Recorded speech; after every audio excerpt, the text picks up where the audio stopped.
ये 4 साल नहीं है, ये 4 घंटे का समय है आपके पास। इस गफलत में मत रहिएगा कि हो जाएगा। ध्यान रखिएगा, 1000 साल के बाद उनको सनातनियों की ताकत का अंदाजा हुआ है। उनको एहसास हो गया है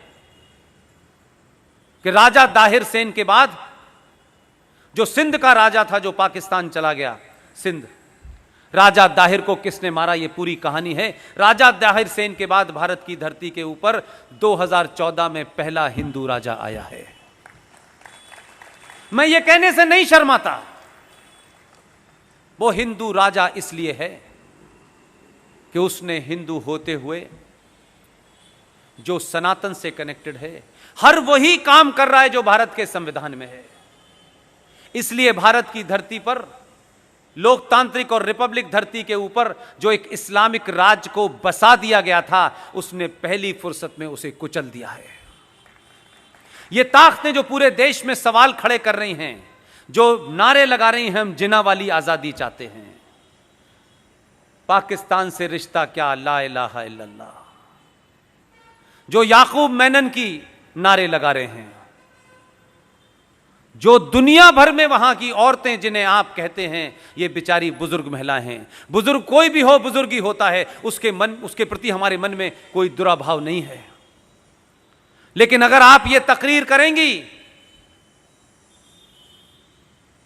कि हिटलर का हाल वही होगा, जो हिटलर की चाल चलेगा वो हिटलर की मौत मारा जाएगा, इस पे भी मेरा कोई विरोध नहीं है। आप सरकार का विरोध करें, किसी व्यक्ति विशेष का विरोध करें, किसी पार्टी का विरोध करें, यह आपका अधिकार है। लेकिन 2020 का भारत का विरोध नहीं करने देगा। आप आइडिया ऑफ इंडिया को नहीं तोड़ सकते हैं। एक महिला की स्पीच सुनिए, वो अपनी स्पीच में कह रही है कि ए जालिमों, यानी सत्ता और इस सत्ता के साथ खड़े होने वाले लोगों को वो ए जालिमों करके एड्रेस करती है।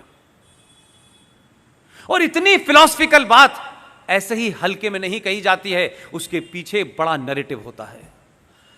उसने कहा कि हमने अपने बच्चों को लोरी नहीं सुनाई है, हमने अपने बच्चों को ट्विंकल ट्विंकल लिटिल स्टार नहीं सुनाया है, हमने अपने बच्चों को करबला की कहानी सुनाई है।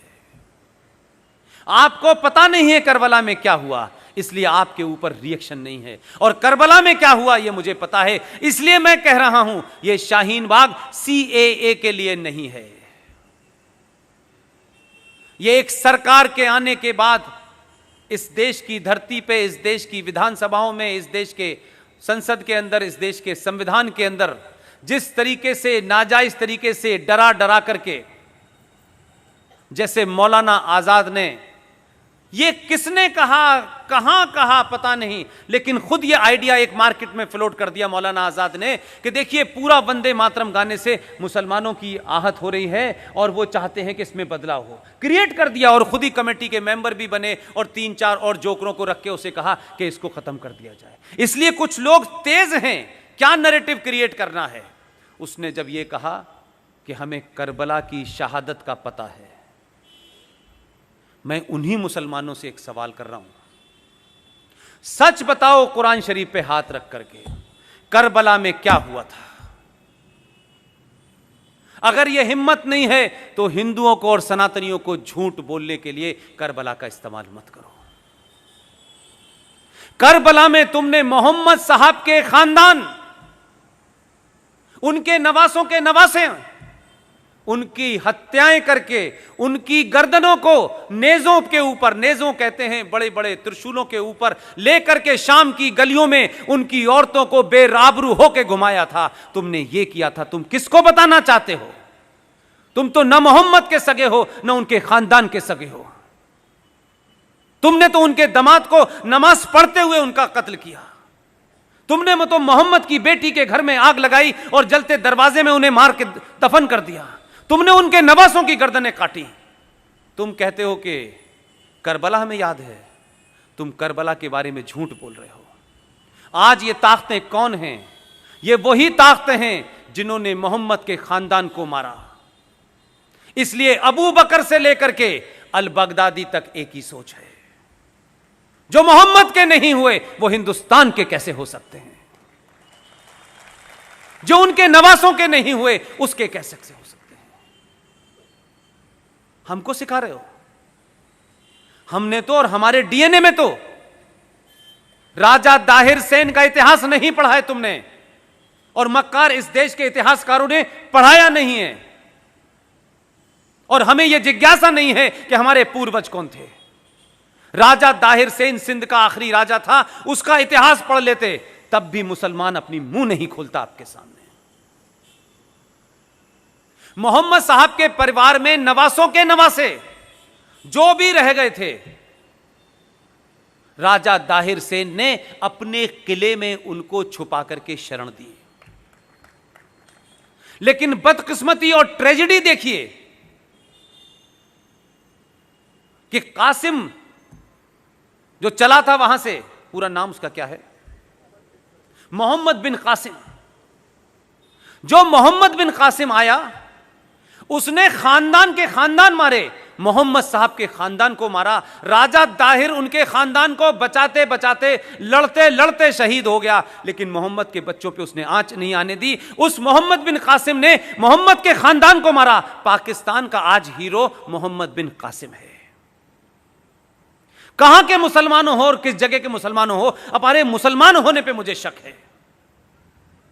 और मेरा शक इसलिए है, जो मुसलमान हैं पूरी दुनिया में, जो कुरान को मानते हैं, जो शरिया को मानते हैं, जो हदीस को मानते हैं, वो मुसलमान होने का पाखंड नहीं करते।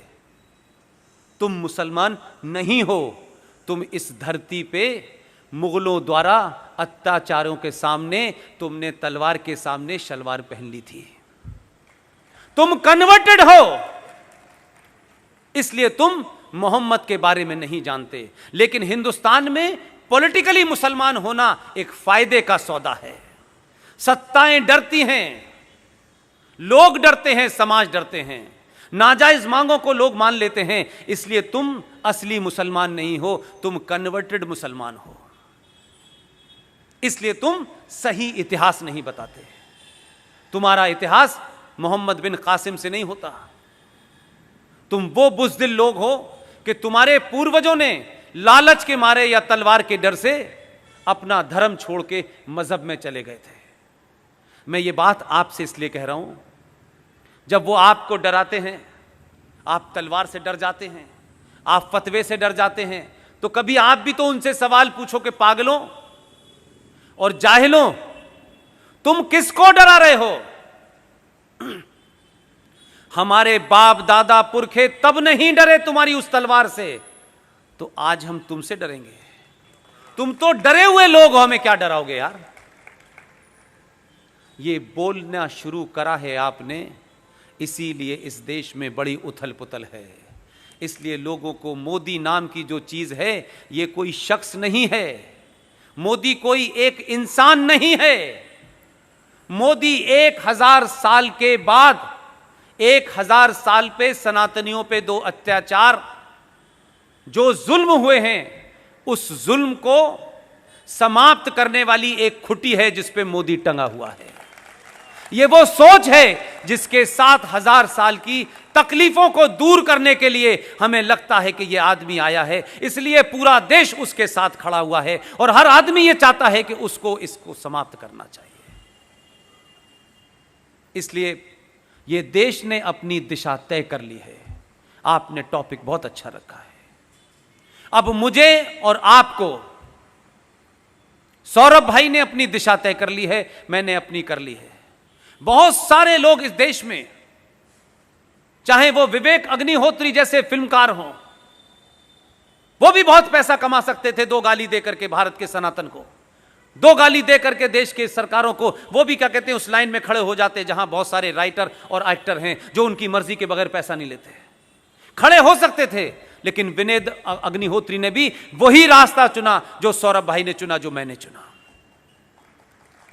और उन्होंने रास्ता चुना इसलिए एक पिक्चर बनाई जिसका नाम है ताशकंद फाइल। वो देश की पहली ऐसी पिक्चर है जिसमें स्क्रिप्ट नहीं लिखा गया है, सारा डॉक्यूमेंटेशन है। कोई अपनी तरफ से उसमें नैरेटिव पैदा नहीं, सिर्फ डॉक्यूमेंट के आधार पर, और ये डॉक्यूमेंट भारत से और पूरी दुनिया से लाके बनाए गए। वही शख्स फिल्म बना रहा है कश्मीर फाइल। आप सब लोगों से मेरी